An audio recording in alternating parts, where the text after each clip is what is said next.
Hello दोस्तों, मेरे channel पर आपका स्वागत है। कृपया आप मेरे चैनल पर बने रहें।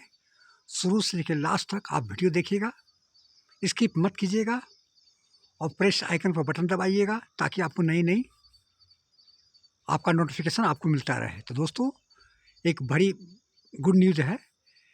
एट पे कमीशन के बारे में आपको जानकारी देना चाहता हूँ। 8 पे कमीशन ने सरकार ने बात मान ली है। 1 जनवरी 2026 से आपको एरियर मिलेगा। आपको 1 जनवरी 2026 से एरियर दिया जाएगा और अच्छी खासी इस 8वां वेतन आयोग सबसे बड़ा वेतन आयोग होगा। अच्छी खासी फिटमेंट फैक्टर और सैलरी में इंक्रीज किया जाएगा। तो प्लीज़ दोस्तों, इसके बारे में पूरी जानकारी दूंगा। अभी लोकसभा राज्यसभा में पूछा गया था, तो उसमें वित्त राज्य मंत्री पंकज चौधरी बोला था कि 1 जनवरी 2026 से सरकार तय करेगी, कैबिनेट सचिव प्रधानमंत्री तय करेगी कि कब से एरियर दिया जाएगा। लेकिन कर्मचारी संगठनों के दबाव में आकर के और शिव गोपाल मिश्रा जी ये भी बोले हैं साक्षात आज तक न्यूज़ तक चैनल में कि सरकार जब भी रिपोर्ट दे, चाहे 2028 में दे, चाहे 2029 में दे, 2030 में दे, हमको उससे कोई मतलब नहीं है, लेकिन सरकार को देना पड़ेगा 1 जनवरी 2026 से। यदि सरकार 1 जनवरी 2026 से लागू नहीं करेगा, एड नहीं मिलेगा, तो सरकार को हम गिरा भी सकते हैं।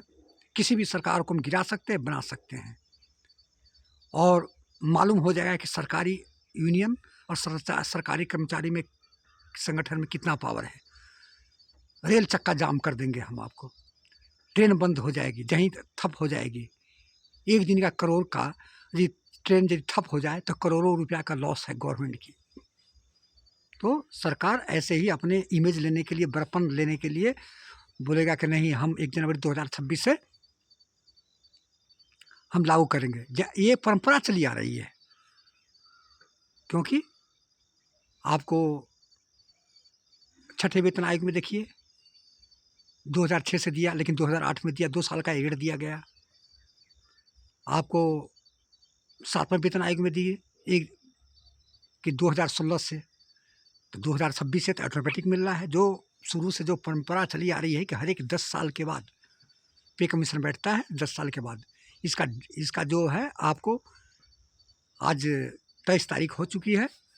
7 दिन के बाद इसका 7वां वेतन आयोग का अवधि समाप्त हो जाएगी। 31 तारीख तक, 8 दिन के बाद 31 दिसंबर तक है। फिर जो नई साल जो आएगी 1 जनवरी 2026 से, तो 8वां वेतन आयोग का कार्यकाल शुरू हो जाएगा। 8 दिन के बाद 1 जनवरी 2026 नई साल में हम लोग प्रवेश करेंगे और 1 जनवरी 2026 से नए कार्यकाल 8वां वेतन आयोग का शुरू हो जाएगा। और सरकार चाहे जब भी रिपोर्ट दे, लेकिन आपको 1 जनवरी 2026 से आपको एरियर मिलेगा, बशर्ते आपको उसका कोई गारंटी नहीं है। अलाउंस का लॉस हो सकता है, क्योंकि खुद गोपाल मिश्रा जी बोले हैं और मंत्री सिंह पटेल बोले हैं कि हमको तो 1 जनवरी 2026 से तो एरियर मिलेगा ही, लेकिन सवाल का मंशा नहीं है, इसलिए सरकार डिले करती है। जितने भी एचआर है, टीए है, सीए है, जितने भी अलाउंस है, तो पेंशनर को सिर्फ एक का लॉस होगा, जो एफएमए का एरियर नहीं दिया जाएगा। बाकी जो नौकरी कर रहा है अभी प्रेजेंट टाइम में सरकारी कर्मचारी, उसका लॉस जितने भी अलाउंस है, जब से चाहे 2027 या 2028 के शुरू से लागू करे, 2 साल का अलाउंस का एरियर नहीं मिलेगा। लेकिन आपको 1 जनवरी 2026 से जितनी आपकी सैलरी बढ़ेगी, तो बेसिक पे का एरियर आपको दिया जाएगा। ये शुरू पे का जितने भी पे कमीशन बैठा है और लेट भी दिया है, तो ऐसी यही परंपरा चली आ रही है। तो 8वां वेतन आयोग में भी ये सरकार कर सकती है, लेकिन आपको 1 जनवरी 2026 से बड़ी और पे और पेंशन मिलना शुरू हो जाएगा। आपको एरियर दिया जाएगा, लेकिन अलाउंस का एरियर नहीं मिलेगा। ये शुरू से परंपरा चली आ रही है। चाहे जितने भी वेतन आयोग देखिए लेट दी है, और जब से लागू किया है, इम्प्लीमेंट किया है, तब से अलाउंस लागू हुआ है। तो दोस्तों, ये गुड न्यूज़ है कि सरकार आखिरकार बात मान ली है।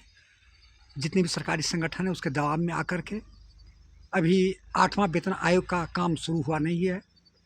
अभी ऑफिस भी नहीं मंजूरी हुआ है, अभी ऑफिस ढूंढ रहा है।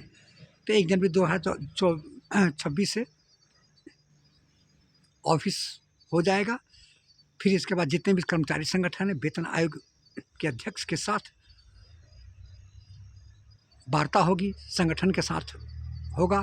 फिर अपना TOR, जितने भी संगठन है, जो शिवपाल गोपाल मिश्रा अपना TOR सबमिट करेंगे। वेतन आयोग के अध्यक्ष रंजना प्रसाद देसाई के सामने में फिर मीटिंग होगी। मीटिंग का दौर शुरू होगा, एक नहीं कम से कम 10 से 15 मीटिंग शुरू होगी। फिर इसके बाद जैसे जैसे मीटिंग आएगा, जैसे जैसे हमको जानकारी मिलेगा, तो आपको नई नई अपडेट अपने चैनल के माध्यम से आपको हम जानकारी देते रहेंगे। तो दोस्तों, आप ये टेंशन मत कीजिए। जितने भी 59 लाख पेंशनर्स हैं, उसमें राज्यसभा लोकसभा में बोल ही दिया है कि सभी को रिवाइज होगा, जितने भी पेंशन और फैमिली पेंशन्स को, और 1 जनवरी 2026 से मिलेगा सारे संशय। और इसके बाद PIB, प्रेस इन्फॉर्मेशन ब्यूरो में भी सरकार ये इन्फॉर्मेशन दे दी है। तो दोस्तों, अब सिर्फ इंतज़ार है ATP कमीशन का, इंतज़ार करने का कि जब भी रिपोर्ट दे, चिंता करने कोई बात नहीं। आपको 1 जनवरी 2026 से ये लागू होगा। 1 जनवरी 2026 से आपको बढ़ी हुई पे और पेंशन मिलेगा। और जितने भी फैमिली पेंशनर्स हैं, उनका भी रिवाइज मिलेगा, उनको भी पेंशन बढ़ा हुआ दिया जाएगा। तो ये आपको मैं बताया हूँ कि 1 जनवरी 2026 सरकार मान ली है और ये लागू होगा। दूसरी बात है कि अभी करंट में आपको शिव गोपाल मिश्रा TOR लिख करके वेतन आयोग के पास भेज दिया है। उसमें अपनी मांगे रखा है। पे लेवल 3 से जो 3 है उसको 4.26 किया जाए, माता पिता को शामिल किया जाए। और इसके बाद जितने भी लेवल है उसको अपग्रेड किया जाए। लेवल 1 को 2 में मर्ज किया जाए, 3 को 4 में मर्ज किया जाए, 5 को 6 में अपग्रेड पे लेवल किया जाए। ये श्री गोपाल मिश्रा जी अपने अभी करंट में आपको न्यूज़ बता रहा हूँ जस्ट अभी, कि उसमें TOR में ये दिया है। और फिटमेंट फैक्टर 2.86 से कम नहीं होना चाहिए। तो दोस्तों, ये अच्छी डिमांड है। यदि 2.86 हो जाती है, और इतनी महंगाई के ज़माने में इतनी होनी चाहिए, क्या कि देखिए कि इसके जितने भी सामान है, जितनी भी महंगाई है, आसमान छू रहा है, लेकिन सरकारी कर्मचारी को उतनी पे नहीं बढ़ रही है। इसीलिए साफ स्पष्ट शब्दों में श्री गोपाल मिश्रा जी बोल दिए हैं कि हम 2.86 से फिटमेंट फैक्टर कम नहीं लेंगे। तो दोस्तों, ये सारे डिमांड भेज दिया है। इस पर मैं अलग से एक वीडियो बनाकर आपको बनाऊंगा और सारी जानकारी दूंगा। ये थी जानकारी। कैसा लगा? यदि अच्छा लगा तो वीडियो को लाइक कीजिएगा और इसके बाद चैनल को सब्सक्राइब कीजिएगा, अपने दोस्तों को साथ शेयर कीजिएगा। जय हिंद, जय भारत, थैंक यू।